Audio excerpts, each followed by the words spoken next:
नमस्कार, मैं हूं आरती और आप देख रहे हैं VNM TV.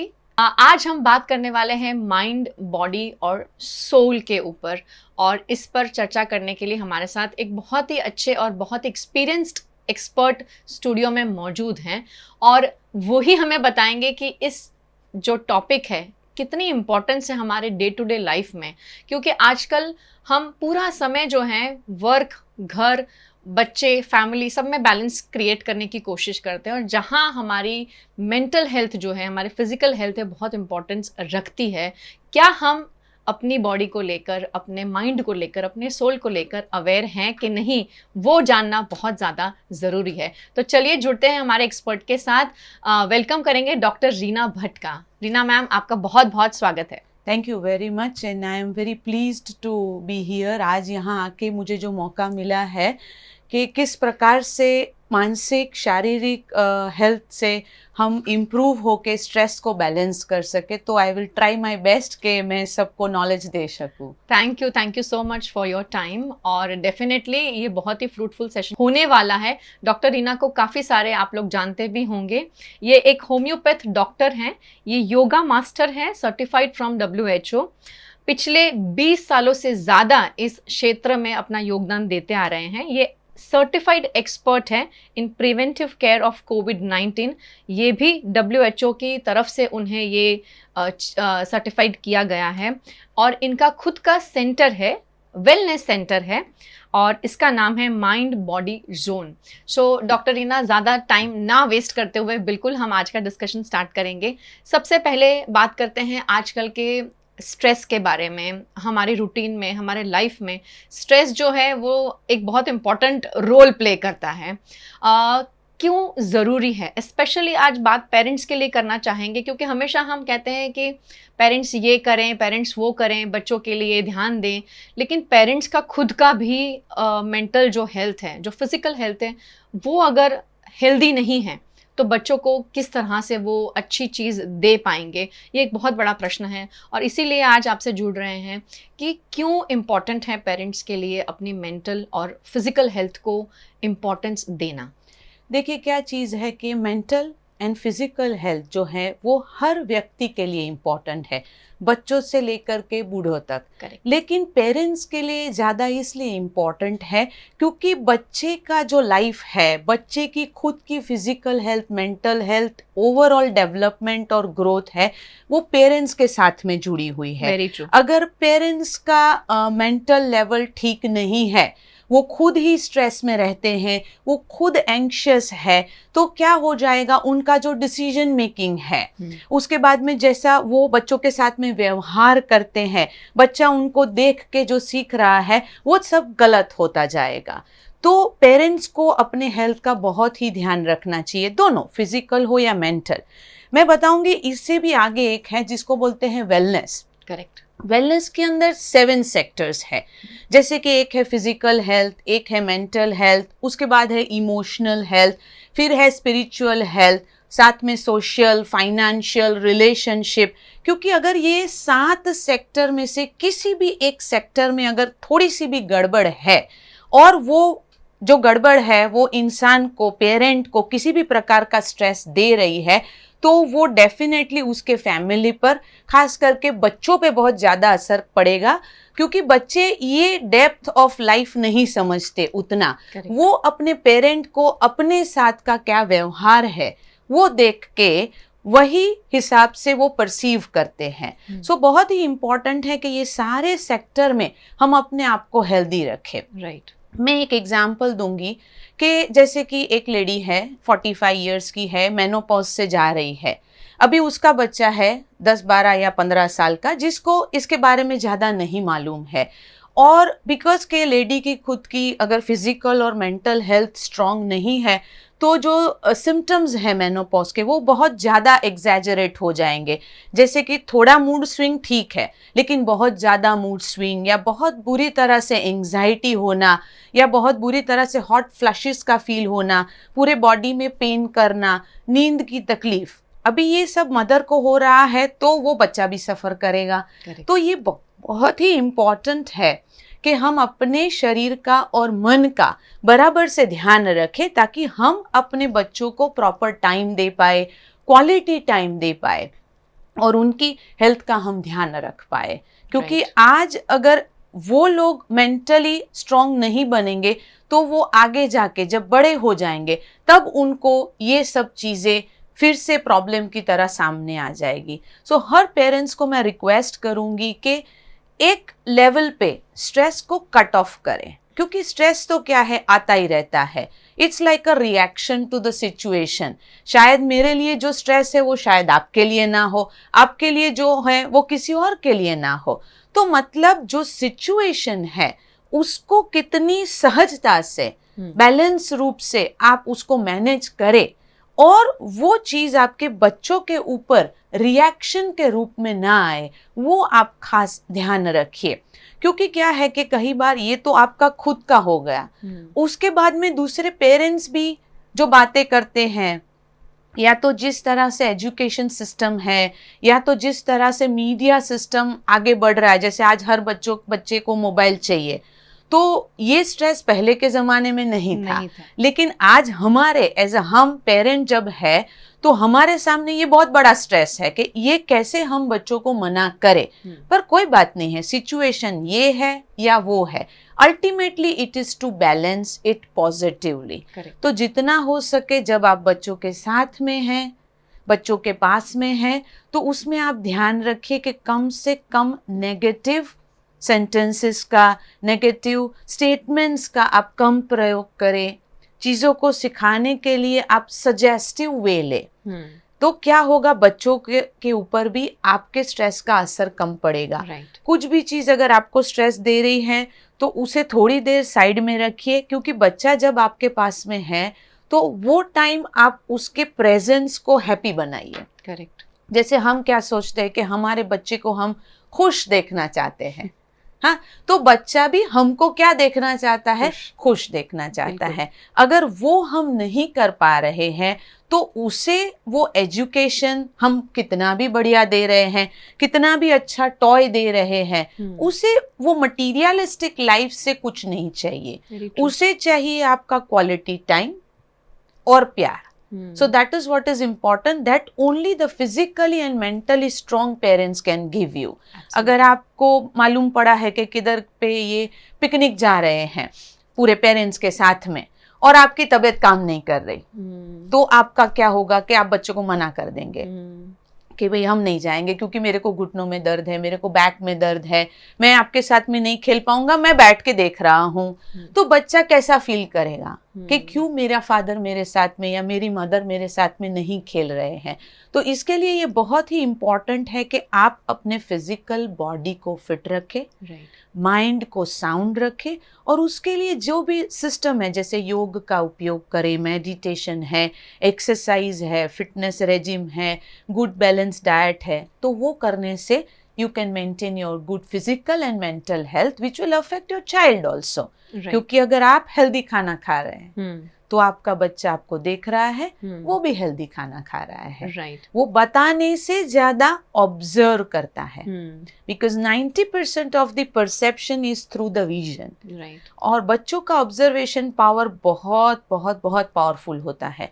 90% they learn from observation and 10% from your words.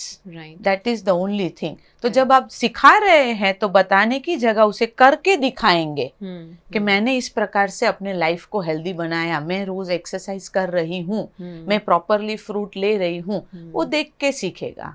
तो आप अपनी खुद की हेल्थ का थोड़ा कमांड लेके अपने आप को स्ट्रांग बनाएंगे तो बच्चा अपने आप से आपके साथ में स्ट्रॉन्ग, हेल्दी, हैप्पी, डेवलप्ड बनता जाएगा। करेक्ट। बहुत ही सही बात फोकस की है डॉक्टर रीना ने। और सबसे पहली बात जो उन्होंने आई थिंक बहुत ही इंपॉर्टेंट कही है वो है वेलनेस के जो 7 सेक्टर्स उन्होंने डिस्क्राइब किए। दूसरी बहुत इंपॉर्टेंट बात है कि as a mother I think हम कहीं ना कहीं अपनी फिटनेस को इम्पॉर्टेंस नहीं देते हैं। हम सोचते हैं कि ये ज़्यादा इम्पॉर्टेंट है, ये इम्पॉर्टेंट है, फिटनेस हमेशा पीछे रह जाती है। पर बहुत ही करेक्टली कहा कि एज अ पेरेंट जब हम चीज़ों को राइटली अपने दिन में करते हैं, जैसे कि फिटनेस का ध्यान दिया, अच्छा खाना खाया, अच्छी चीज़ों पे बात की, अच्छा सोचा, तो वो ऑटोमेटिकली जो है वो बच्चा देख रहा है। और जब वो आपको देखता है या सोचता है कि अच्छा पेरेंट्स ऐसे कर रहे हैं, मम्मा एक्सरसाइज करिए, पापा मेडिटेशन कर रहे हैं, तो आई थिंक बच्चों को कहीं हमें फोर्स करने की ज़रूरत नहीं है। पड़ेगी। yes. ऑटोमेटिकली वो भी इसी दिनचर्या का हिस्सा बन जाएंगे, और पेरेंट्स करेंगे तो बच्चे उसको फॉलो करने की ज़रूर कोशिश करेंगे। Very well said. और आपने आई थिंक मेरा जो नेक्स्ट क्वेश्चन था वो भी काफ़ी हद तक इसमें कवर कर लिया है कि जब हम बात करते हैं कि माइंड है, बॉडी है, सोल है, ये बातें बहुत बड़ी बड़ी होती हैं, लेकिन इसे कनेक्ट कैसे किया जाए, इसमें बैलेंस कैसे क्रिएट करा जाए। आजकल बहुत बड़े बड़े मॉन्क्स हैं, बुक्स हैं, they are Yes. Out in the markets कि आप ये पढ़ें तो इससे क्रिएट हो जाएगा वेलनेस, पर आई थिंक ऐसा होता नहीं है, क्योंकि प्रैक्टिकली जब हम देखते हैं, जैसे आपने कहा कि हर किसी की लाइफ के स्ट्रेसेस अलग हैं, जो मेरे लिए है वो आपके लिए नहीं है, जो आपके हैं वो मेरे नहीं है। ऐसे कितने लोग होंगे कि जिनके फैमिली सिचुएशंस भी अलग हो रही हैं। तो ये सब चीज़ों को ध्यान में रखते हुए वर्क लाइफ, फैमिली लाइफ में बैलेंस किस तरह से, अगर आप थोड़े से हमें पॉइंट्स बताएं जो Yes, क्विकली yes. हम एक्सेप्टेबल हो और प्रैक्टिकल हो पेरेंट्स Yes. के लिए, कैसे तो करेंगे? बहुत ही इम्पोर्टेंट है, जैसे आपने बोला कि माइंड, बॉडी एंड सोल, जी, तो ये समझ लीजिए कि ये 3 मोती है राइट। जो आपको गॉड ने दिए हैं। एक आपका शरीर दिया है एज अ इंस्ट्रूमेंट, दूसरा है आपका मन जो आपको सोचने की शक्ति देता है, और तीसरा है आत्मा जो संतोष देता है। अभी सोच लीजिए कि मुझे ये बीड्स को अपने गले में पहनने हैं, तो मैं ऐसे ही नहीं पहन सकती। मुझे क्या करना पड़ेगा, उसको एक स्ट्रिंग के थ्रू पास करना पड़ेगा, फिर उसकी अच्छे से टाई करके मुझे पहनना पड़ेगा। तो समझ लीजिए कि अगर बिना थ्रेड के आप ये तीनों मनकों को साथ में अलाइन करना चाहेंगे तो वो गिर जाएंगे। करेक्ट। एक बार शरीर गिर गया, फिर उठाया तो मन गिर गया, फिर उठाया तो शायद आत्मा गिर गई। तो मतलब क्या चीजें इनको एक स्ट्रिंग में लगाने के लिए, वो स्ट्रिंग क्या है? करेक्ट। तो वो है हमारी सांस। Right. So if you want to get the balance, body, mind and soul का जो बैलेंस है, संतुलन है, उसको क्रिएट करने के लिए संपूर्ण ध्यान हमें अपनी सांसों पे लगाना है। तो क्या है कि दिन में 1 या 2 या 3 बार जब भी आपको टाइम मिलता है, गिव अ ब्रेक, 3 या 4 मिनट का अपने सांसों के ऊपर कंसंट्रेट करेंगे, ऑटोमेटिकली ये बैलेंस आता जाएगा। शुरू में आपको थोड़ा एफर्ट्स रखना पड़ेगा क्योंकि आपको प्रैक्टिस नहीं है, फिर ग्रेजुअली ये सहज हो जाएगा अपने आप से। जैसे ही समय होगा आपको मालूम पड़ जाएगा कि मुझे बैठना है और मुझे 5 मिनट के लिए रिलैक्स करना है। यही चीज आप अपने बच्चों के साथ कर सकते हैं। You can make a family yoga circle routine, जैसे कि रात को आप अपने बच्चों के पास में बैठिए, उनके पास में बैठने के बाद में हर व्यक्ति हाथ पकड़ लेगा, जैसे पेरेंट्स है, 1 2 3 बच्चे हैं, तो सब बैठ के एक सर्कल सा बनाएंगे, एक दूसरे का हाथ पकड़ के धीरे धीरे breathe in and breathe out करेंगे जस्ट फॉर 3 मिनट्स। उससे क्या होगा, एक दूसरे की पॉजिटिविटी एक दूसरे को पास होगी, वो माइंड जो है वो रिलैक्स होगा, वो अफेक्शन लेवल बढ़ेगा, केयर टेकिंग बढ़ेगा। तो ये जो है family circle with yogic breathing अगर आप करते हैं तो उससे आपका खुद का तो माइंड बॉडी सोल एक बैलेंस हो जाएगा, साथ में बच्चे का भी उसका भी बैलेंस हो जाएगा। बच्चों को जितना हो सके उतना, अगर वो कुछ एक्टिविटी कर रहे हैं तो उसके साथ में इन्वॉल्व होने की कोशिश करिए। भले आपको शायद वो स्पोर्ट्स ना भी आता हो, लेकिन आप समझने की कोशिश कर रहे हैं, या तो उसके बता रहे कि हाँ आप कर रहे हैं तो सही है, करिए, चालू रखिए, मैं ट्राई कर रहा हूँ, तो उससे उसका भी कॉन्फिडेंस बढ़ेगा, जिससे ये हार्मनी बढ़ती जाएगी। बिकॉज अभी क्या है, फैमिलीज के अंदर हार्मनी बहुत कम होती जा रही है। जो टाइम माँ बाप दे रहे हैं वो क्वालिटी दीजिए। I will give you a formula of 9 minutes. सुबह में जब बच्चों को उठाते हैं, दैट्स द बेस्ट टाइम, क्योंकि वो अभी फ्रेश माइंड से उठे हैं, और हम उनको अगर टाइम दे दे, उनका टेक केयर करें, तो वो लव और केयरिंग फील आएगा। उसके बाद में कोई भी एक मील आप सोच लीजिए आपको कौन सा कंफर्टेबल है। Generally dinner is the correct time, क्योंकि रात का खाना जनरली सब लोग साथ में लेते हैं। तो डिनर के टाइम आप बैठिए और साथ में खाना खाइए, और वो वक्त पेरेंट्स की एक ही रिस्पॉन्सिबिलिटी है, आपको नहीं बोलना है, आपको खाली सुनना है। क्योंकि जनरली क्या होता है, जैसे ही बच्चा बोलना शुरू करता है हम इंटरप्रेट कर देते हैं और उसको कोई एक पॉइंट से कुछ इंस्ट्रक्शन देने की कोशिश करते हैं, या तो कुछ डिसिप्लिन सिखाते हैं, या तो कुछ मैसेज देने की कोशिश करते हैं। नहीं, वो आप बाद में भी कर सकते हैं, आप याद रखिए, लेकिन वो टाइम पे आप उसे सुन लीजिए, बिकॉज चाइल्ड वांट्स टू से। वो कोई भी उम्र का हो, शायद 1 साल का हो तो वो अपने हिसाब से कुछ एक्सप्रेस करेगा, या 21 ईयर्स का हो तो वो अपने हिसाब से कुछ एक्सप्रेस करेगा। सो द कम्युनिकेशन, बातचीत एक तरफा, आप सुन ही रहे हैं, आप कुछ सिखा नहीं रहे हैं, वो ज़्यादा हेल्पफुल है। और तीसरा, नाइट में आप टाइम दीजिए जब बच्चा सोने जा रहा है। अगर बहुत छोटे बच्चे हैं तो आप उनको स्टोरी कर सकते हैं, थोड़े बड़े बच्चे हैं तो उनको आप लाइव कोई इंसिडेंट्स है, या तो कोई बड़े व्यक्ति जो है फेमस पर्सनालिटी, उनकी कोई मोटिवेशनल बात बता सकते हैं। क्योंकि क्या होगा, ये जो लास्ट इम्प्रेशन लेके बच्चा सोता है वो उसी के सपने देखता है और वही इमेज लेके वो उठता है। So the middle age is more of a motivational kind of thing, कि उसे आप मोटिवेट करने की कोशिश करिए कि लाइफ में उसे क्या अचीव करना है। तो ऐसा नहीं है कि आपका बच्चा अभी 10-11 साल का हो गया और आप उसे सोने के लिए अकेला भेज दे, नहीं, उसके साथ में 9 मिनट स्पेंड करिए। तो सुबह एक मील और रात को, ये 3 टाइम मिला के आप थोड़ा टाइम उसके साथ में क्वालिटी, तब आप अपना मोबाइल भी नहीं देख रहे हैं, आप किसी और चीज को आंसर भी नहीं कर रहे हैं, that will be very quality. Correct, very quality. बहुत बढ़िया बात बताई है, मैजिक ऑफ 9 मिनट्स जो डॉक्टर रीना ने हमारे साथ शेयर किया, और बहुत हद तक प्रैक्टिकल भी है और पॉसिबल भी है। दोनों चीज़ें हैं, सिर्फ 9 मिनट आपको दिन के निकालने हैं। और जिस तरह उन्होंने बताया कि कहीं ना कहीं हमारी भागदौड़ की ज़िंदगी में जो एक कनेक्ट है ना, वो छूटता जा रहा है। हम ये सोचते हैं कि भाई बच्चे बड़े हो गए हैं तो बच्चों को वो फिजिकल कंफर्ट की या एक हक की ज़रूरत नहीं है, पर ऐसा नहीं होता है। हम जैसे लोगों को भी अपने पेरेंट्स के पास जाते हैं तो ऐसा फील होता है कि कोई हक करे तो हमें अच्छा लगता है। आई थिंक वो जो फैमिली सर्कल उन्होंने बताया जिसके बारे में कि आप ब्रीदिंग के साथ उसको कोऑर्डिनेट करें, बहुत ही सिंपल चीज़ें हैं। अगर हम हमारे लाइफ में लाने की कोशिश करते हैं, दिनचर्या में लाने की कोशिश करते हैं, तो बच्चों को बहुत ज़्यादा फ़ायदा होगा ही, साथ में आपको भी बहुत अच्छा फील होगा कि वो कुछ समय जो है, वो कुछ पल जो है आपने अपनी बच्चों के साथ, अपने फैमिलीज़ के साथ स्पेंड किए क्वालिटेटिवली। क्योंकि क्वांटिटी तो हम बहुत ही दिन में देते रहते हैं, लेकिन ये चीज़ के बिना गैजेट्स, बिना मीडिया, बिना किसी टीवी के, किसी भी अप्लाइंसेस के बिना हम बैठे हैं और हम सिर्फ बातचीत कर रहे हैं। बच्चों को सुनना, जो सबसे इम्पोर्टेंट बात उन्होंने कही है कि सुनने की क्षमता हमें लानी पड़ेगी, और तभी हम एक्सपेक्ट कर सकते हैं कि बच्चे हमें सुने। क्योंकि हम हमेशा कंप्लेन करते हैं कि मेरा बच्चा मुझे सुनता नहीं है। हम सुनते हैं क्या?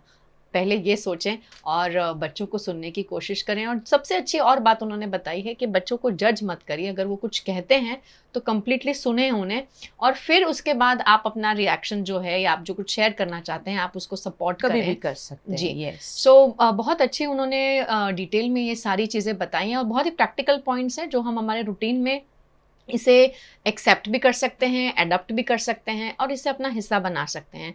आपने पेरेंटिंग के बारे में ऑलरेडी बताया कि अगर पेरेंट्स जो हैं वो पॉजिटिव रहेंगे, उनका माइंड बॉडी जो है वो कनेक्टेड रहेगा, तो जो पेरेंटिंग है वो अच्छी रहेगी, पॉजिटिव रहेगी, और वो सभी वाइब्स जो हैं वो बच्चों को भी जाएंगी। डॉक्टर रीना, हमारे ऑडियंस के लिए आप क्या मैसेज देना चाहेंगी? मैं ये कहूँगी कि हर पेरेंट्स इंडिविजुअल है जी, जैसे हर बच्चा इंडिविजुअल है। तो मतलब पेरेंट्स को अपने आप को बेस्ट पेरेंट बनाने की रेस नहीं करनी है। पहले तो हम अपना खुद का कंट्रोल ले ले, फिजिकल, मेंटल, इमोशनल, तो ऑटोमेटिकली बच्चा हमें इतना सटल देख के वो खुद भी बैलेंस होता जाएगा। फिर हमें उसे कुछ सिखाने की ज़रूरत नहीं है, क्योंकि बच्चे जो हैं they are like xerox copy. ये हम बोलते हैं लेकिन समझते थोड़ा कम है। जैसे जेरोक्स कॉपी मतलब हम समझ लेते हैं कि फिजिकल लुक, राइट, नहीं, फिजिकल लुक अकेला नहीं, ये है mental, emotional and spiritual look. तो जैसा ही वो आपको फिजिकली एक से आप दिखते हैं, आपका बच्चा आपके जैसा, उसी तरह से जैसे आप सोचते हैं धीरे धीरे वो भी ऐसा ही सोचेगा। जैसा आप कर रहे हैं धीरे धीरे वो भी ऐसा ही करेगा। तो आपको ये सोचना है कि मुझे अपने बच्चों को क्या बनाना है, तो पहले वो आपको बनना पड़ेगा। करेक्ट। और एक्सपेक्टेशन मत रखिए, जस्ट थिंक कि आप फॉरगेट भी उसको कर रहे हैं और उसकी कोई मिस्टेक को फॉरगिव भी कर रहे हैं। Correct.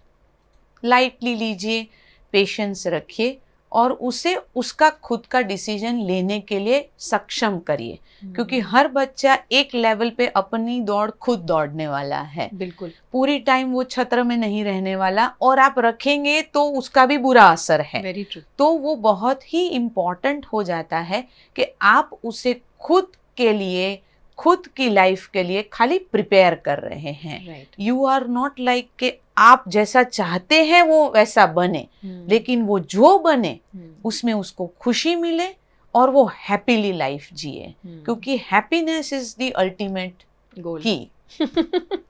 Very true, happiness is the ultimate की। और इसी की खोज में हम रोज़ सुबह ये सोचते हैं कि किस तरह से इसे हैप्पी क्रिएट किया जाए। आज का दिन जो है किस तरह से हैप्पीनेस हमारी फैमिली को मिले, हमारे बच्चों को मिले, हमें मिले, हमारे वर्क प्लेस में भी हम जहाँ काम करते हैं हमारे से अच्छा काम हो, हम अच्छा फील करें, हम मोटिवेटेड फील करें। तो ये सारी चीज़ें जो हैं, जो डॉक्टर रीना ने आज हमारे साथ शेयर करी हैं, एज अ पेरेंट बहुत ही इंपॉर्टेंट है। बहुत ही छोटी चीज़ें हैं और बहुत मायने रखती हैं। अगर आप इनका ध्यान रख लेंगे तो आपकी पेरेंटिंग जर्नी फॉर श्योर बहुत ही स्मूथ और पॉजिटिव रहेगी। डॉक्टर रीना, आपका बहुत बहुत धन्यवाद हमारे Thank साथ you very जुड़ने के much. लिए। Yes. आप सभी ऑडियंस का भी धन्यवाद। हर हफ्ते आप इसी तरह हमारे साथ जुड़ते हैं। Thank you so much. VNM TV और VNM TV किड्स का यूट्यूब चैनल है, लाइक करें, शेयर करें। इस वीडियो को शेयर करना बिल्कुल मत भूलिएगा। आपके पेरेंट्स, फ्रेंड्स जो हैं, कोलीग्स हैं, हर किसी के लिए ये जो वीडियो है बहुत ही यूज़फुल रहेगा। और ये टिप्स जो हैं ये भी बहुत ही प्रैक्टिकल और बहुत यूज़फुल हैं। तो थैंक यू सो मच आप सभी का।